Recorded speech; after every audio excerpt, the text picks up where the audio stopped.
ọkùnrin náà sì tó kọ ọ̀dọ̀ pétérù àti jòhánù. Gbogbo àwọn ènìyàn sì kún fún ìyàlẹ́nu gan. Wọ́n tún la bá wọn, ó sì yí wọn ká gbangba òde tẹ́ḿpìlì. Ìhà bí àbáwọlé ìyẹn ń pè é àbáwọlé ọba Sólómọ́nì. Ìgbà pétérù rẹ̀ ó sọ fún ọ̀pọ̀ ènìyàn náà pé rí ẹ̀yin ará Ísírẹ́lì, kódé yẹ kún fún ìyàlẹ́nu nítorí ìhùn yọ ṣẹlẹ̀. Kódé yẹ ń tẹjú mọ́ wọn tó ẹran ìpìpè rí ipa agbára wọn àbí ipa ìsìwọ́ sí Ọlọ́run lọ́fúnṣẹ́lì ọkùnrin yẹn fún rìn kò jẹ́ ẹran. Ọlọ́run Abrahamu, Ọlọ́run Isaki àti Ọlọ́run Jacobu, Ọlọ́run àwọn baba ńlá wọn ló fún ògo Jésù ìránṣẹ́ rẹ̀ hàn. Jésù yẹ fà sọ fún baálẹ̀ Pílátù, ẹ kọ sílẹ̀ iwájú baálẹ̀ Pílátù. Baálẹ̀ Pílátù sì ti pinnu láti fún sílẹ̀. ẹ kọ ní ó jẹ́ mímọ́ àti olódodo sílẹ̀. Dípò rẹ̀ ẹ béèrè ọ fún baálẹ̀ Pílátù pé rí kó yọ̀ǹda apànìyàn sílẹ̀ fún yín.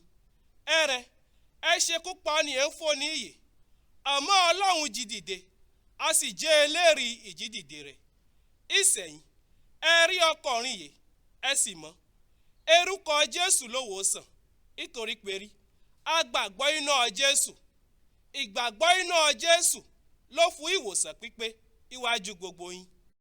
Ìsẹ̀yìn ẹ̀yin ará mi, mo mọ̀ dáadáa pé rí iná ìmọ̀ lé èyí àti àwọn aládarí ìṣeun yẹn ṣe, àmọ́ ipa ṣíṣe rẹ̀ Ọlọ́run mú wùyọ́ ti sọ tẹ́lẹ̀ rí gbénú gbogbo àwọn òjíṣẹ́ rẹ̀ ṣẹ pé rí Kírísì yóò ṣe ìlérí àti fúnránṣẹ́ gbọ́dọ̀ jìyà. Ìsẹ̀yìn ẹ ronú pa ìwàdà fi ó sì yí padà sọ́dọ̀ Ọlọ́run kó lè parẹ́ àwọn ẹ̀ṣẹ̀ yín. Olúwa Ọlọ́run sì fún yín àwọn àsìkò ìtura. A fún Kírísì yóò jẹ́ Jésù yóò ti yọ̀ fún yín tẹ́lẹ̀ ríránṣẹ́.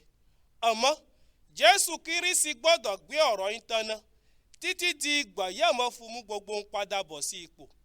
Ìpè Ọlọ́run ṣe sọ gbénú àwọn òjíṣẹ́ rẹ̀ mímọ́ iye ọ̀pọ̀lọpọ̀ ọdún sẹ́yìn.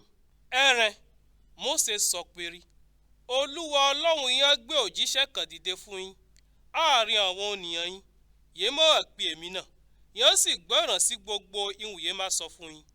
Oníyàn bá sì kọ̀ ó ti gbọ́ràn sẹ́nu fún òjíṣẹ́ náà.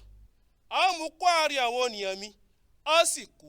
Gbogbo àwọn òjíṣẹ́ Ọlọ́run yọ sọ̀rọ̀, bẹ̀rẹ̀ tẹ̀rí òjíṣẹ́ Ọlọ́run Sámúẹ́lì àti àwọn yọ tẹ̀lé. Káyọ̀ náà sì sọ tẹ́lẹ̀ rí ipa àwọn àsìkò yẹn ń lò ẹni. Tí yín lè lérí ìyá Ọlọ́run ṣe gbénu àwọn òjíṣẹ́ náà. Ẹni pín iná ìmọ̀lẹ̀ ìyá Ọlọ́run ṣe pò lọ́wọ́ baba ńlá wọn.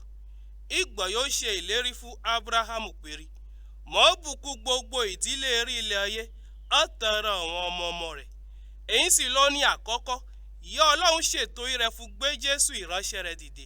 Ó fún ránṣẹ́ sí yín, ó ti lè fún bùkún yín, ó sì yí oníkálùkù yín padà kó iná ìwà ìdá rẹ̀.